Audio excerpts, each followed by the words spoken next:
दोस्तों, ये साल था 1680। जब औरंगजेब को पता चला कि छत्रपति शिवाजी महाराज का देहांत हो चुका है, तो वो दक्षिण को जीतने की उद्देश्य को लेकर आगरा से उठकर अपनी राजधानी को औरंगाबाद स्थानांतरित कर लिया।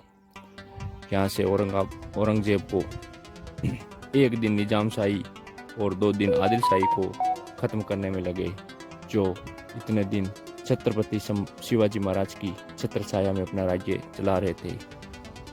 लेकिन यहाँ औरंगजेब का सामना होना था एक 23 साल के नए छत्रपति संभाजी से। इस समय औरंगजेब दुनिया का सबसे ताकतवर राजा था।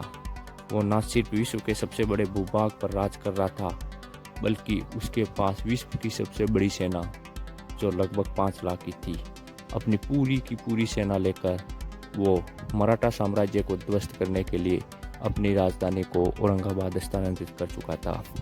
अगले 9 साल में संभाजी ने पुर्तगालियों के खिलाफ 15 युद्ध और मुगलों के खिलाफ 69 युद्ध जीते थे। मराठा साम्राज्य की सीमा जो उसके पिता छोड़कर गए थे, उससे कई गुना अधिक उसने अपने साम्राज्य का विस्तार कर लिया था। गुजरात से लेकर गोवा तक भगवा झंडा लहरा रहा था।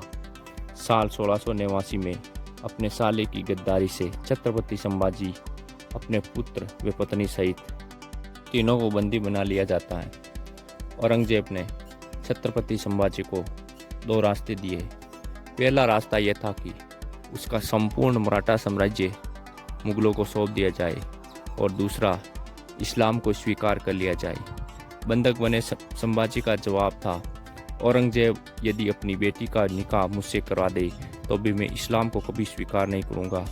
उसके बाद दोस्तों शुरू होता है टॉर्चर का दौर। लगभग 40 दिनों तक संभाजी महाराज को विभिन्न प्रकार के टॉर्चर दिए गए थे, जिसमें सबसे पहले गर्म सरियों से उनकी आंखें फोड़ ली गई, दूसरे दिन उनके नाखून निकाल लिए गए, तीसरे दिन उनकी अंगुलियां काट ली गई और अंत में उसके शरीर की पूरी खाल को उतार लिया जाता है और उनकी गर्दन को धारदार हथियार से काट दिया जाता है। इसके पश्चात उनके शरीर के टुकड़े टुकड़े करके कुत्तों को खिला दिया जाता है। जब संभाजी महाराज की मृत्यु हो गई, उसके बाद औरंगजेब ने कहा, यदि मेरे 4 पुत्रों में से एक पुत्र भी संभाजी की तरह होता तो सारा हिंदुस्तान आज मेरे कदमों में होता। दोस्तों, वीडियो पसंद आया हो तो चैनल को सब्सक्राइब